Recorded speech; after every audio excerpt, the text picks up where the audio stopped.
వైఎస్ఆర్సీపీ ప్రతిపక్షంలో ఉన్న వైఎస్ఆర్సీపీ. కానీ ఒకటి ఇచ్చిన హామీలు ఈ 2 ఏళ్లలో పూర్తి చేసిన హామీలు కంపేర్ చేసుకుంటే ఏమాత్రం పొంతన లేదు అనేది. కానీ ఎంతవరకు ప్రజలు హర్షిస్తారు ఈ విజయోత్సవ సభలను చూసి? ఒక పింఛన్లనే కాదు, సంక్షేమ పథకాల విషయంలో కానీ అభివృద్ధి విషయంలో కానీ ఏమీ పూర్తి చేయలేదు, ఏమీ కొనసాగించలేదు, ముందుకెళ్ళలేదు అనేది ప్రతిపక్షం వెర్షన్. ఎంతవరకు వాస్తవం? ఎందుకు తెలుగుదేశం పార్టీ కానీ కూటమి ప్రభుత్వం కానీ దీన్ని సీరియస్గా తీసుకోవట్లేదు? ఇది అంశం మీద చర్చించే ప్రయత్నం చేద్దాం. సార్, పింఛన్లు కొత్తవి ఇవ్వలేదు అనేది ఒకటి, అలాగే చాలా వరకు సచివాలయాల్లో దరఖాస్తులు అయితే పెండింగ్లో ఉన్నాయి, వాటిని క్లియర్ చేయలేకపోతున్నారు. వాళ్ళు అడిగిన దానికి సమాధానం చెప్పట్లేదు. 2 ఏళ్ళు సక్సెస్ఫుల్గా పూర్తి చేసుకున్నాం అని చెప్పడానికి ఇది ఒక ప్రశ్న అవుతుందా? దీనికి ఏం సమాధానం చెప్పాలి? అన్నీ ఇచ్చినోండి ఓడగొట్టినప్పుడు ఎందుకు ఇవ్వాలి? Simple logic. గవర్నమెంట్ విజయోత్సవం ఎలాగవుతుంది, విజయం ఎలాగవుతుంది? అవును, పోలవరం కడుతున్నారు, అమరావతి కడుతున్నారు, గుంటలు పూడ్చారు. ఈ 3 కదా ఇంత ముందు వాళ్ళు ఎమోషన్ లేపింది ప్రతిపక్షంలో ఉన్నప్పుడు. ఇప్పుడు ఆ 3 చేస్తున్నారు కదా. 2014 నుంచి కడతానే ఉన్నారు పోలవరం, మధ్యలో వీళ్ళు 5 ఏళ్లలో పూర్తి చేయలేదు కదా. 2018లో పూర్తి చేస్తాను తెలుగుదేశం పూర్తి చేయలేదన్న ఎమోషన్ ని జగన్ తీసుకొచ్చాడు. 2022లో పూర్తి చేస్తానన్నటువంటి Anil Yadav statement Telugu Desam party try చేస్తుంది. అప్పుడు ఆయన చేయలేడు, మేము చేస్తున్నాం. నువ్వు రాసుకో అన్నాడు దేవినేనుమా, వీళ్ళు రాసుకున్నారు. నువ్వు రాసుకో అన్నాడు అనిల్ యాదవ్, వీళ్ళు రాసుకున్నారు. ఇప్పుడు రాసింది చూపెడుతున్నారు. పుష్కరాలకే వచ్చే ఏడాది కల్లా నీళ్ళు ఇచ్చేస్తున్నారు. దాన్ని చప్పట్లు కొట్టాలా? అలాగే స్టీల్ ప్లాంట్ ప్రైవేటీకరణ జగన్ ఆపాడు అన్నటువంటిది వైసీపీ చెప్తుంది. లేదు లేదు ఆయన ఆపలేదు, ఆయన అమ్మబోతుంటే మేము ఆపాం, అది జనాలకి చెప్పాం, చప్పట్లు కొడుతున్నారు లేదా? రైల్వే జోన్ అన్నటువంటిది అప్పట్లో పూర్తి కాలేదు 14-19లో, అప్పుడు వీళ్ళే విమర్శించారు. తర్వాత మేము వచ్చి చేస్తామన్నారు, ఇదిగో ల్యాండ్ కూడా ఇచ్చామన్నది జగన్ ప్రభుత్వం, కానీ ఇవ్వలేదు. ఆ ఎమోషన్ ఎలక్షన్స్ కు ముందు లేపారు, అది కూడా సక్సెస్ అయింది. ఇప్పుడు అది పూర్తయింది, బోర్డు కూడా పెట్టేశారు, నడుస్తోంది జోను. దాంట్లో లోపాలు ఎత్తుకుతున్నది వైఎస్ఆర్ కాంగ్రెస్ పార్టీ. కానీ మేము ఆ ఎమోషన్ ని పూర్తి చేసామా లేదా? అమరావతి అన్నది విజయవాడ గుంటూరుతో కలిపినటువంటి ఒక మహానగరం అని చెప్పింది అప్పుడు, అసలు లేకుండా చేశాడు జగన్మోహన్ రెడ్డి. ఇప్పుడు 29 గ్రామాలకే పరిమితమైనా సరే ఓ నగరాన్ని అయితే తయారు చేస్తున్నాం అన్నటువంటిది చెప్పినప్పుడు ఆ ఎమోషన్ ఇంతకుముందు ఎలక్షన్స్ ముందు ప్రధానాస్త్రమైనప్పుడు ఇప్పుడు అది పూర్తి చేస్తున్నారు కదా. అది మరి చప్పట్లు కొడుతున్నదే కదా. రోడ్లు గుంటలు ఇంతకుముందు జగన్మోహన్ రెడ్డి పట్టించుకోలేదు, చివరి 6 నెలల్లో ఏడాదిలోపు కొన్ని వేశారు. కానీ అదే అప్పటికే మనుషుల్లో విపరీతమైన అసహనం, అసంతృప్తి. ఓ పక్కన చంద్రబాబు ఉద్యమాలు, లోకేష్ ఉద్యమాలు, పవన్ కళ్యాణ్ ఉద్యమాలు తర్వాత ఆరంభించాడు 4 ఏళ్ల తర్వాత. ఈలోపు 2 సంవత్సరాల పాటు కరోనా టైం అప్పటి నుంచినే జనం దగ్గర అందరి దగ్గర కూడా పెట్రోల్ కొనుక్కునే ప్రతి లీటర్కి ఎంత అని చెప్పి 2 రూపాయలు 4 రూపాయలు డబ్బులు వసూలు చేశాడు దాని మీద. దాంతో వేయలేదు రోడ్డు. ఆ 3 ఏళ్ల తర్వాత చివరికి అది విపరీతమైన నెగిటివ్ వస్తుందన్నాక రోడ్లు వేయడం బిగించేశాడు. కాంట్రాక్టర్లు దొరక్క రోడ్లు చాలా వరకు పడలేదు. అది ఎమోషన్ అయింది. ఆ ఎమోషన్ని క్యారీ చేసింది ప్రభుత్వం, అప్పుడున్న ప్రతిపక్షం. అది సక్సెస్ అయింది. ఇప్పుడు రోడ్లు వేస్తున్నారు కదా ఎప్పటికప్పుడు. ఇప్పుడు ఏదో జిల్లాకి లేకపోతే ఊరికి ఒక రోడ్ డాక్టర్ అని చెప్పి మిషన్ పెట్టి దాంతో కూడా వేస్తున్నారు. దాన్ని అయిపోయింది. ఇలాంటి ఎమోషన్సే ఓట్లు తెచ్చినాయి. కానీ నవరత్నాలు, పెన్షన్లు, లేకపోతే గనక హాస్పిటల్లో ఆరోగ్యశ్రీలో ఇంటికి వచ్చి వైద్యము, సచివాలయాలు, వాలంటీరు, ఫీజు రియంబర్స్మెంట్, ఆరోగ్యశ్రీను, సొంత ఇళ్ళు, సొంత స్థలము, వీటన్నిటిని చూసి ఓట్లే లేదు. ఓట్లు వేసినటువంటిది ఇది. వేసిన ఓట్లు దీని గురించి కాబట్టి ఎమోషన్ని పూర్తి చేయాలి తప్పించి ఇలాంటివన్నీ రొటీన్ ప్రాసెస్ అనుకుంటున్నారు వాళ్ళు, అంతే. పింఛన్ల విషయంలో అంటే ఫైనాన్షియల్గా ఆలోచించిన, లాజికల్గా ఆలోచించిన ఇబ్బంది ఏంటి? 4,000 రూపాయలు చేసేయడం వల్ల ఇవి కొత్తవి ఇవ్వలేకపోతున్నారా? బడ్డెన్ పెరిగిపోయి పాతవి తొలగించారు. దివ్యాంగుల పింఛన్లు కానీ వీళ్ళు చెప్తున్న లెక్క చూసుకుంటే అప్పటికిప్పటికి దాదాపు 6 లక్షల పింఛన్లు తీసేశారు. మీరు ఎప్పుడైనా సరే మనస్తత్వం అనేది ఒకటి ఆలోచించాలి. తెలుగుదేశం మనస్తత్వం ఏంటంటే ఊరకనే కూర్చోబెట్టి మేపకూడదు అన్నటువంటిది. రాజశేఖర్ రెడ్డి అయినా జగన్మోహన్ రెడ్డి అయినా సరే 100 మంది అనర్హులు ఉంటే, అంటే 100 మందికి మనం ఇస్తున్నామంటే అందులో 30 మంది అనర్హులు ఉంటారు. వాళ్ళని రిస్ట్రిక్ట్ చేయడం కోసం అని చెప్పి మనం 70 మందిని ఆపకూడదు, ఇబ్బంది పెట్టకూడదు అన్నది వీళ్ళ యాటిట్యూడ్. అదేదో సామెత ఉంటుంది కదా, ఒక అతని పోలీస్ ఆఫీసర్ సంబంధించిన ఒక పాత్ర రీసెంట్గా నానిది ఏదో సినిమాలో ఉంటుంది అనమాట. 100 మంది 100 మంది దోషులు తప్పించుకున్నా పర్లేదు, ఒక్క నిర్దోషికి శిక్ష పడకూడదు అన్నటువంటిది మన దేశానికి సంబంధించినటువంటి పోలీసింగ్ సిస్టంలో అయితే గనక 100 మంది నిరపరాధులు శిక్ష పడ్డా పర్లేదు కానీ ఒక్క దోషిని మాత్రం నేను బోనీని అంటాడు అనమాట. ఆ తరహాలో 100 మంది బాధపడ్డా పర్లేదు, 30 మంది తినడాన్ని దోచుకోవడాన్ని మేము అంగీకరించమన్న తెలుగుదేశం యాటిట్యూడ్, 100 మంది తినేటప్పుడు 100 మంది తినేటప్పుడు 30 మంది తప్పుడోళ్ళు కూడా తింటారు తిన్నీలే అన్నటువంటిది రాజశేఖర రెడ్డి జగన్మోహన్ రెడ్డి స్టైల్ ఆఫ్. ఇక్కడ సమస్య ఏంటి అంటే పెన్షన్లు తక్కువ ఇవ్వడం ఎప్పుడు తెలుగుదేశం టైంలో జరుగుతుంది. అదే సందర్భంలో ఎక్కువ మంది కార్యకర్తలకి అభిమానులకి ఫస్ట్ ప్రయారిటీ ఇచ్చుకోవడం వాళ్ళ హయాంలో జరుగుతుంటుంది. జనాలకి ఇందులో పార్టీలకు అతీతంగా ఎవరికైనా ఇచ్చేసేటటువంటి ధోరణి, తద్వారా భవిష్యత్తులో వాళ్ళల్లో కూడా మన వైపు పాజిటివ్ అవుతారేమో అన్నటువంటి నేచర్ రాజశేఖర రెడ్డికి ఉంది, జగన్మోహన్ రెడ్డికి. ఒక పార్టీ అధికారంలో ఉన్నప్పుడు అర్హత సాధించిన ఒక పింఛన్దారుడు ప్రభుత్వం మారిన వెంటనే ఎలా అనర్హుడు అయిపోతాడు? అలా చేయడం తప్పు. అట్లా చేస్తున్నారని నేను అనుకోను. అంటే వికలాంగుల విషయంలో ఒక సిస్టమ్ ఉంది. ఇప్పుడు ఫర్ ఎగ్జాంపుల్ నిన్న వీళ్ళు డిఎస్సి అంశాన్ని ఒకటి తెర మీదకి తీసుకొచ్చారనుకోండి. దాంట్లో ప్రభుత్వం ఏమని పెట్టింది, ఒక జీవో ఫస్ట్ ఏమని ఇచ్చింది, టీచర్ల నియామకాలకు సంబంధించిన దాంట్లో వాళ్ళు డిఎస్సి రాయకపోయినా సరే వాళ్ళు అర్హులే అని చెప్పింది. అని ఓ 480 ఏమో పోస్టులను లెక్కేసి అందులో 380 పూర్తి చేసింది. ఆ తర్వాత అది వాస్తవంగా రేపు పొద్దున కోర్టులో చాలా రచ్చ అవుతుంది.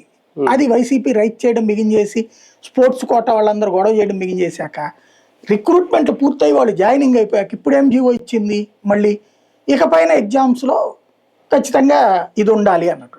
రేపు కోర్టు అడిగింది అనుకోండి, ఏమని చెప్తారు, ఇదిగోండి జీవో ఇచ్చేసాం, మొన్నట్ల రిక్రూట్ చేసాం, అది ప్రభుత్వ విధాన నిర్ణయం, అది తప్పని జనం అన్నాక ఇది మార్చాం, ఆల్రెడీ వాళ్ళని జాయిన్ చేసుకున్నాం కాబట్టి ఇప్పుడు వాళ్ళని తీస్తే మానవతా దృక్పథం వాళ్ళ కుటుంబాలు నాశనం అయిపోతాయి కాబట్టి ఇది అంటారు. దెన్ న్యాయ వ్యవస్థలో ఉన్నటువంటి మానవతావాదాన్ని మానవత్వాన్ని అడ్డు పెట్టుకుని కొట్టింది తప్ప మానసిక. ఇప్పుడు సేమ్ అనమాట ఇక్కడ పింఛన్లకు సంబంధించినటువంటి దాంట్లో వీళ్ళు చేసేటటువంటి ప్రక్రియ ఏంటంటే ఇవ్వాలి అనుకుంటే ఇవ్వచ్చు. ఇప్పుడు వికలాంగుల దాంట్లో ఒక జీవో ఇచ్చారు. ఇప్పుడు ఫర్ ఎగ్జాంపుల్ నాకు చెయ్య 2 సార్లు ఇరిగింది, ఇట్లాగ చూస్తే కనబడుతుంది, ఇట్లాగ ఎవరికి ఉండదు సాదా, అయినా సరే నేను ఇదే చేత్తోనే దశాబ్దాలుగా పనిచేస్తున్నాను. నేను కూడా ఫిజికల్ హ్యాండిక్యాప్డ్ సర్టిఫికేట్ తీసుకోవచ్చు. నాకు అప్పట్లో చెప్పింది 30% కనిపిస్తుంది నీకు, తీసుకోవచ్చు అన్నారు. దాని ఆధారంగా నేను కూడా ఏ ప్రభుత్వ ఉద్యోగానికి పోవచ్చు. అప్పట్లో సజెస్ట్ చేశారు కూడా నాకు, ఇది సమాచార శాఖలో ఉంటాయి ఉద్యోగాలు, ఏపీఆర్ఓ డిపిఆర్ఓ అట్ట పడ్డప్పుడు పిహెచ్ సర్టిఫికేట్ తీసేసుకో, ఎందుకంటే గవర్నమెంట్ హాస్పిటల్లో డాక్టర్ మన సిటీ కేబుల్లో పనిచేసాం కూడా అప్పుడు పరిచయాలు ఉన్నాయి కాబట్టి. కానీ నేను అట్లాంటి దుర్వినియోగం చేయదలుచుకోలేదు. నా చెయ్యి పని చేయకపోతే అప్పుడు నేను అంగవికలం అవుతాను తప్పించి అదే చేతితో పని చేయదని డాక్టర్లు తీర్మానించిన చేతితోనే పనిచేశాను ఇన్ని దశాబ్దాలుగా. నేను అట్లాంటి ద్రోహం చేయదలుచుకోలేదు, చేయలేదు. కానీ 30%, 20%, 40% ఇట్లా కొన్ని లెక్కలు ప్రభుత్వాలు నిర్దేశిస్తాయి. అది జగన్ టైంలో ఏంటంటే కొంత అంగవైకల్యం ఉన్నా సరే ఇచ్చుకొచ్చారు. వీళ్ళు దాన్ని ఏం చేశారు, అంగవైకల్యానికి లెక్క చెప్పారన్నమాట. ఇంతకంటే చాలా తీవ్రంగా ఉండాలి. అక్కడ ఫైనల్ డెసిషన్ మేకింగ్ ఎవరయ్యా అంటే మన పార్టీ లోకల్ ఎమ్మెల్యే, లోకల్గా ఉండేటటువంటి కార్పొరేటర్ గారు. ఆయన సచివాలయ సిబ్బంది ఆయన దృష్టికి తీసుకొస్తే ఆయన కావాలంటే మీకు ఏమీ లేకపోయినా ఇస్తాడని నేను అన్నాను, కానీ కొంత ఇబ్బంది ఉంటే చాలు ఇప్పించగలుగుతాడు. అదే సందర్భంలో ఎక్కువ ఇబ్బంది ఉన్నా సరే వాడు వైసీపీ అయి ఉంటాడు అనుకుంటే కనుక తీసేస్తారు. ఇదివరకటి రోజుల్లో జన్మభూమి కమిటీల ద్వారా అప్పుడు ఒక యాప్ పెట్టి ఆ యాప్లో చేసిన పని ఏంటి, అప్లై అందరినీ చేయమంటారు సర్టిఫికేట్. అప్లై చేసిన తర్వాత ఫస్ట్ ప్రయారిటీ ఇతను తెలుగుదేశం కార్యకర్త కాదా, తెలుగుదేశం కార్యకర్త అయితే ఫస్ట్ ప్రయారిటీ ఓకే, కాదు పోనీ ఏ పార్టీ, ప్రతిపక్షం వైఎస్ఆర్ కాంగ్రెస్ పార్టీనా, కాదు మరి ఏ పార్టీ, కాంగ్రెస్ తటస్థుడైతే గనక ఓసారి వెళ్ళి కనుక్కోండి మనకి సపోర్ట్గా వస్తాడు ఈ పథకం తీసుకున్నాకంటే అతనికి ఇద్దాం, సెకండ్ ప్రయారిటీ. అది కాదు అనుకుంటే కనుక ఆపేద్దాం వైసీపీ అయితే కనుక. ఇది ఆనాటి ప్రయారిటీ. ఇప్పుడు సేమ్ అంతే, ఫస్ట్ మన కార్యకర్తకి ఇవ్వాలి. ఇప్పుడు కూడా స్పౌస్ పెన్షన్లు ఇవన్నీ కూడా మన వాళ్ళకి ఇచ్చుకున్నారు, ఇళ్ళు మన వాళ్ళకి ఇచ్చుకుంటాం అన్నటువంటిది. దానికి ఏదో చెప్తారు కదా వాళ్ళే, మన కార్యకర్తలు మనం చూసుకోకపోతే ఎట్లా, కార్యకర్తలను చూసుకోవడం అనేది మన బాధ్యత, అలా చెయ్యకనే గతంలో దెబ్బతిన్నాము, కార్యకర్తలకు న్యాయం చేస్తున్నాం అని చెప్తారు. ఇది కామన్గా జరిగేది, జనం కూడా దాన్ని అంగీకరిస్తున్నారు కదా. పార్టీలకు అతీతంగా, కులాలకు అతీతంగా, మతాలకు అతీతంగా, వర్గాలకు అతీతంగా ఇచ్చి రెండింటో కూర్చోబెట్టారు. వాటన్నిటితో ఇస్తామంటున్నటువంటి వాళ్ళు కావాలని కోరుకున్నారు. దెన్ ఎవరి తప్పు? ఇప్పుడు అదే కంటిన్యూ అవుతుంది అంతే. కానీ పాలనా పరంగా చూసుకుంటే సంక్షేమం విషయంలో కూటమి ప్రభుత్వం ఫెయిల్ అయినట్ట లేదు. ఎందుకంటే 2014 టైంలో కూడా ఇదే ఆరోపణలు, ఒక రేషన్ కార్డు కూడా ఇవ్వలేదు, రేషన్ కార్డుల విషయంలో వెనకది. ఇప్పుడు అక్కడక్కడ మచ్చుకిస్తున్నట్టున్న రేషన్ కార్డులు కానీ కొత్త ఏ ఇవ్వలేనప్పుడు కొత్తగా సంక్షేమ పథకాలు ఎలా అమలు అవుతాయి?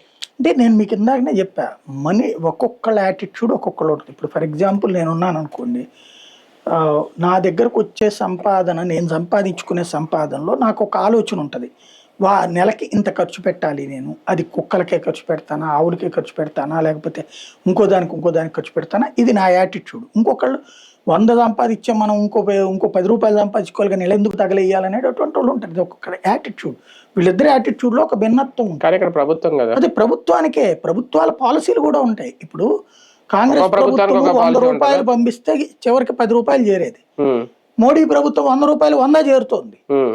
అది ద వే థింకింగ్ అనమాట. అంటే పార్టీల పాలసీలు ఉంటే ఓకే, ప్రభుత్వాలకు కూడా మారినప్పుడు పాలసీలు మారిపోతాయి. అంతే, పార్టీ పాలసీనే ప్రభుత్వం పాలసీ అవుతుంది. జగన్మోహన్ రెడ్డి అన్ని ఇవ్వాలన్నది తన పాలసీ. అలాంటి వాడిని ఇంట్లో కూర్చోబెట్టినప్పుడు ఇస్తే ప్రయోజనం ఏంటి? ఫస్ట్ సింపుల్ లాజిక్ ఒకటే, ప్రతిదానికి ఒకటే వ్యవహారం. అక్కడ ఎవరన్నా అడిగినా కూడా అన్ని ఇచ్చినోడు 11తో ఇంటికి వెళ్ళి పడుకున్నాడు. మనం ఎమోషన్ తో గెలుస్తాం తప్పించి ఇస్తే గెలవం. ఇది ఒక యాటిట్యూడ్. నెంబర్ 2 ఏంటంటే మానవతా కోణం. ఇప్పుడు తెలుగుదేశం అభిమానులు కానీ తెలుగుదేశాన్ని ప్రేమించే వాళ్ళలో 100కి 90 మంది కోరిక ఏంటంటే సంక్షేమ పథకాలు వద్దనుకుంటున్నారు. వాళ్ళు సంక్షేమ పథకాలు తీసుకుని వీళ్ళు సోమరిపోతులు అవుతున్నారు, లేకపోతే తిరుగుబాటుదారులు అవుతున్నారు, అహంకారంతో ప్రవర్తిస్తున్నారు, మనకి పని చేయట్లేదని. వాస్తవంగా గత 10 ఏళ్లలో 20 ఏళ్లలో వచ్చినటువంటి చేంజ్.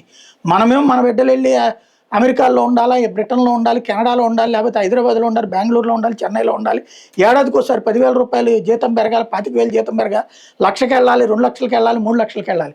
కానీ మన ఇంట్లో పని మనిషి మాత్రం పని మనిషిగానే ఉండాలి, మన ఇంటి దగ్గర ఉన్నటువంటి మేస్త్రి మాత్రం మేస్త్రిగానే ఉండాలి, వాడి బతుకు అట్లాగే ఉండాలి, వాళ్ళ పిల్లలు ఎప్పుడూ ఎదగకూడదు. అలా ఎదుగుతున్నారంటే అది ఇచ్చే సంక్షేమ పథకాల వల్ల ఒక విచిత్రమైనటువంటి రాజ్యాలలో. ఏ రాష్ట్రంలో లేనంతగా 4,000 రూపాయలు పెంచిన మన రాష్ట్రంలోనే ఇస్తున్నారు. ఒక రకంగా అది బడ్జెట్ కి భారం అవుతుందా? అందుకు కూడా కొత్త పింఛన్లు ఇవ్వలేకపోతున్నారు. అట్టేటప్పుడు నువ్వు ఇవ్వబాక, హామీ ఎవడేమన్నాడు నిన్ను? నువ్వు అర్హులైన ప్రతి ఒక్కరు 50 ఏళ్ళకు కూడా పెన్షన్ ఇస్తానని చెప్పినోడు. అవును, 50 ఏళ్ళకి పెన్షన్ ఇస్తాననుకు నీకు తెలియదా? ఇంకోటి, నువ్వు ఏమన్నా చదువు రానోడివా, లేకపోతే కొత్తగా రాజకీయాలు నేర్చుకున్నాడు, లేకపోతే కొత్తగా పరిపాలనలోకి వచ్చిన విజయ్ అంటాడు? 25 ఏళ్ల అనుభవం ఉన్నటువంటి తెలుగుదేశం పార్టీ తరపున వారసత్వం ఆఫ్టర్ ఆల్ 7 ఏళ్ళు పనిచేశాడు ఎన్టీ రామారావు. తర్వాత మిగతా పరిపాలన అంతా నువ్వే కదా చేసింది. ప్రతిపక్ష నాయకుడిగా అన్ని సంవత్సరాల అనుభవం ఉంది కదా. అదే అనుభవం ఉండే అధికారం కోసం పోటాపోటీగా పెంచుకుంటూ వెళ్ళిపోతున్నారు పింఛన్లు. 1000 రూపాయల దగ్గర నుంచి పెంచుకోవడం కాదు, అది ఎమోషన్. నేను చెప్పింది ఆయన 3,000 ఇచ్చాడు, మేము 4,000. అది ఎమోషన్ అంతే, అది నిజాయితీ కాదు. అంతే, నేను చెప్పాను కదా, కష్టపడితే మాట నిలబెట్టుకున్నోడిని పడుకోబెట్టారు. అట్టేటప్పుడు మాట ఏంటి? ఇంతకుముందు ఫీజు రియంబర్స్ అదేది దాని పేరేంటి, సంపూర్ణ రైతు రుణమాఫీ చేయలేకపోయారు, సంపూర్ణ డ్వాక్రా రుణమాఫీ చేయలేకపోయారు, అయినా సరే ఓట్లేసారు కదా జనము. అట్లాంటప్పుడు ఏది మళ్ళీ గెలిపించారు కదా ఇప్పుడు. అట్లా ఆ రోజున ఇవ్వకపోయినా సరే ఇస్తారు. అవతలోడిని వ్యతిరేకంగా మనం ప్రచారం చేస్తే ఓట్లేస్తారు. వాడు వెధవ అని చెప్తే ఉన్న వెధవల్లో మంచి వెధవని ఎన్నుకుంటారు. నేను మంచి వెధవని అయితే చాలనే లెక్కన ఉంటది. అంతే, దట్ ఈస్ ద డెమోక్రసీ. ఇప్పుడు ఈ విషయంలో సచివాలయాలు కూడా ఏం చేయలేకపోతున్నాయా? ఇది అధికారులు తీసుకోవాల్సిన నిర్ణయమా? అధికారులు ఎందుకు తీసుకుంటారండి? ప్రభుత్వం తీసుకోవాలి కానీ అధికారి వాడు జేబులోంచి అందించేస్తాడేంది? బేసిక్ ఇక్కడ సీన్ ఏంటంటే ఒక యదవ నాటకాలు ఆడుతుంది ఒక వ్యవస్థ అంతా కూడా. ఇదంతా ఒక ఎకో సిస్టమ్. ముందు ప్రజల్లో ప్రభుత్వం మీద వ్యతిరేకత వస్తుంది 2 ఏళ్ల తర్వాత, దాన్ని వైఎస్ఆర్ కాంగ్రెస్ పార్టీ ఎట్లాగో ఎగదోస్తుందని తెలుసు కాబట్టి ఈలోపు పత్రికల్లో బిగిన్ చేసేసారు. ఏదైతే 50 ఏళ్ళకి పెన్షన్ లేకపోతే 60 ఏళ్ళ పెన్షన్ కూడా ఎందుకు ఇవ్వట్లేదు, తద్వారా వాళ్ళు తటస్థ జర్నలిస్టులు అద్భుతమైన జర్నలిస్టులు అని చెప్పుకోవడం. కానీ వార్తలో చూసుకుంటే కనుక కవరింగ్ కథ నడుస్తుంది. ఇచ్చేస్తున్నారు, 12వ తారీఖు నుంచి ఇచ్చేయబోతున్నారు 2.5 లక్షల కొత్త పెన్షన్. నేను అప్పుడే అన్నా 2.5 లక్షలతో అడుగుదేయడానికి 2.5 లక్షలతో కనీసం జిల్లాలో కూడా చాలదు. అందులో 50 ఏళ్ళ పెన్షన్ ఇవ్వాలంటే నాకు తెలిసి కనీసం 50 లక్షల మందికి ఎక్స్ట్రా ఇవ్వాల్సి వస్తుంది. అది ఇచ్చే ఉద్దేశమే ప్రభుత్వానికి ఏమి లేదు. కానీ పాపం మన ఆయన పేరేంటి వర్లరామయ్య గారికి రాజ్యసభ సీట్ లాగా పెన్షన్లు కూడా ఊరిస్తారనమాట. అది వచ్చేస్తుంది. 50 ఏళ్ళకే పెన్షన్ ఇవ్వాలంటే వీళ్ళు చెప్పినట్టు ఈ బడ్జెట్ సరిపోదేమో.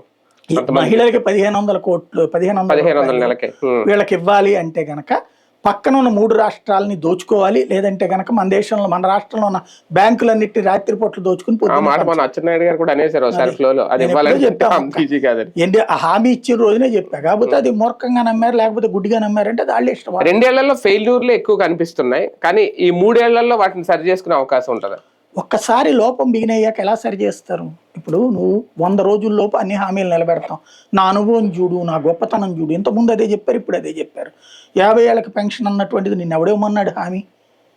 ఎస్సీ ఎస్టీ బీసీలకు అందులో నువ్వు చెప్పినటువంటి మాట. ఎస్సీ ఎస్టీ బీసీ మైనార్టీ పాపం చేసింది ఓసీలు. ఇప్పుడు వాళ్ళు కూడా పుణ్యం ఎవరికి లేదు కాబట్టి పెన్షన్. అదే సందర్భంలో 4,000 ఇస్తానన్న మాట నిలబెట్టుకున్నాడనే చెప్తున్నాం కదా. అదే సందర్భంలో వికలాంగుల పెన్షన్ తగ్గించడం ఏంటంటే వాళ్ళు మోసగాళ్ళు. వాళ్ళ ఫోటోలో చూస్తే వాళ్ళ వీడియోలు చూస్తుంటే అర్థమవుతుంది వాళ్ళు ఎలాంటి సఫర్ అవుతున్నారు. అంటే రాజకీయ పరంగా తొక్కేస్తున్నారు. ఇంకొకటి వచ్చేటప్పటికి కొత్త పెన్షన్ ఎప్పటికప్పుడు ఇవ్వడం, కనీసం 3 నెలలకు ఒకసారి, కనీసం 6 నెలలకు ఒకసారి కొత్త పెన్షన్ ఇవ్వనప్పుడు ఇంకా నీ దగ్గర మానవత్వం ఏమున్నట్టు? పింఛన్ అనేటటువంటిది మొన్న ఈ మధ్యన హైకోర్టులో పిటిషన్ వేశారు. ఉత్తరాంధ్రకి సంబంధించినటువంటి ఒక 60 మంది పింఛన్ ఆల్రెడీ ఇస్తున్న వాళ్ళది పీకేశారు. పీకేసినటువంటి సందర్భంలో వాళ్ళు కోర్టుకు వెళ్ళినటువంటి సందర్భంలో పింఛన్ ఇవ్వడమే మీరు వేస్తున్న బెచ్చం కాదు, మీ బాధ్యత అది. నేను అనేక సార్లు చెబుతా, పింఛన్ ఇవ్వడానికి తప్పుపట్టేటటువంటి కొట్టాలి. ఎందుకంటే నువ్వు నీ తర్వాత నీ బిడ్డ మంచి ఉద్యోగంలో నిన్ను పోషించుకోవాలా, లేదా నువ్వు వృద్ధాశ్రమానికి వెళ్తే నువ్వు వృద్ధాశ్రమానికి డబ్బులు ఇవ్వాలా, లేకపోతే నువ్వు గనక పిఎఫ్ తీసుకుంటావా, లేదంటే గనక నీవు ఏదో స్కీములు పెట్టుకుంటావా? రాత్రి పగలు కష్టపడ్డటువంటి ఒక పేదవాడి శారీరక శ్రమ 40 ఏళ్ళు వచ్చేటప్పుడు ఓపిక చచ్చిపోతుంది, మూటలు మోసి భవన నిర్మాణ కార్మికుడికి ఒళ్ళు నలిగిపోతుంది. ఆ తర్వాత వాడిని చూడాల్సిన బాధ్యత నీకు కాకపోతే ఇంకెవరికి ఉంది? సమాజానికి కాకపోతే. అది లేకపోతే నువ్వు మానవుడు ఎట్లా అవుతావు, మనిషి ఎట్లా అవుతావు? అప్పుడు నీకోసం ఎందుకు చేయాలి? ఇదేమన్నా ఆటవిక రాజ్యమా? నువ్వు మానవత్వం అనేటటువంటిది ఖచ్చితంగా ఉండాలి. పేదోడికి తిండి పెట్టడం అనేటువంటిది వాళ్ళ హక్కుని నువ్వు తీరుస్తున్నావు తప్పించి నువ్వేదో బాధ్యతగా ఇస్తున్నట్టు ఇస్తే, ఇవ్వకుండా వాగావంటే కనుక అది నీలో మానవత్వం చచ్చిపోయినట్టు. ఇప్పుడు నువ్వు ఇవ్వాల్సింది 2 ఏళ్ల నుంచి పెన్షన్ కొత్త ఇవ్వకపోగా ఇచ్చేస్తున్నట్టు ముందు పుంకాను స్టోరీలు రాసి 12వ తారీఖు ఎవడు ఎందుకు రాయలేదు మరి? అలాగే సచివాలయాల దగ్గరికి పరుగులు పెట్టారు. నాకు గుర్తొచ్చింది, రేషన్ కార్డు కోసం అని చెప్పి నేను ఎన్నోసార్లు చెప్పాను. ఏళ్ల తరబడి దశాబ్దాల తరబడి తిరిగినటువంటి నేను. అలాంటిది వాళ్ళ రేషన్ కార్డు దిక్కులేదు. అది కూడా ఏంటి, ఎన్టీ రామారావు ఉన్నప్పుడు ఇచ్చిన రేషన్ కార్డుని చంద్రబాబు తీసేస్తే, రాజశేఖర్ వచ్చిన తర్వాత కాంగ్రెస్ పార్టీ వచ్చినప్పుడు అందరికీ అప్పుడే పింక్ కార్డులు వైట్ కార్డులు ఇచ్చింది. నేను అది కూడా చాలాసార్లు చెప్పాను, వైట్ కార్డు నేను తీసుకోలేదు ఆ రోజుల్లో, మంచితనానికి పోయి. ఇప్పుడు చేస్తే కనుక ఇన్ని రకాల పథకాలు వస్తాయంటే తీసుకుని ఉండేవాళ్ళమేమో. అట్లాంటి స్టేజీలు నడుస్తున్నాయి ఇక్కడ. ఇప్పుడు ఏంటంటే వీళ్ళకి ఒక సమస్య ఎదురవుతుంది. ముందు అనుకున్నది ఏంటంటే వైట్ రేషన్ కార్డుల సంఖ్య తగ్గించి పడేద్దాము, ఆ తర్వాత ఏది ముందు నిజమైనటువంటి పేదలకు ఇద్దాం అనుకున్నారు. గుడ్, నిజమైన పేదలైతే నీతి ఆయోగ్ లెక్కల ప్రకారం 35 లక్షల మంది ఉన్నారు ఆంధ్రాలో. నిజమైన పేద బిలో 40,000 పర్ యానం సంపాదించేవాళ్ళు, వాళ్ళకే ఇవ్వాలి లెక్క ప్రకారం. లేదా బిలో 2 lakhs ఇద్దాం. అలా ఇస్తే కూడా ఒక 40% 30%కి మాత్రమే వస్తాయి పథకాలు. 30% మందికి మాత్రమే వస్తాయి. మిగతా వాళ్ళందరూ వ్యతిరేకంగా ఓట్లేస్తారు. ఆ భయంతో వీళ్ళు తీయట్ల. అక్కడ డైలమాల ఉంది చంద్రబాబు నాయుడు. రేషన్ కార్డులు కనుక తగ్గిస్తే, వైట్ రేషన్ కార్డు తీసేసి ఇప్పుడు అదేదో ట్రై చేస్తున్నారు కదా, ఫ్యామిలీ కార్డు అని ఇచ్చి బియ్యం తీసేసేటట్టు, హెల్త్ ఇచ్చేటట్టు, ఇట్లాంటివి అవన్నీ చెయ్యాలంటే కనీసం వీళ్ళు ఒక 20 ఏళ్ళు అధికారంలో ఉంటే చేస్తామంటున్నారు అన్నమాట. అప్పటి వరకు గింతే, అప్పటి తర్వాత ఆలోచిస్తారు ఏంటనేది.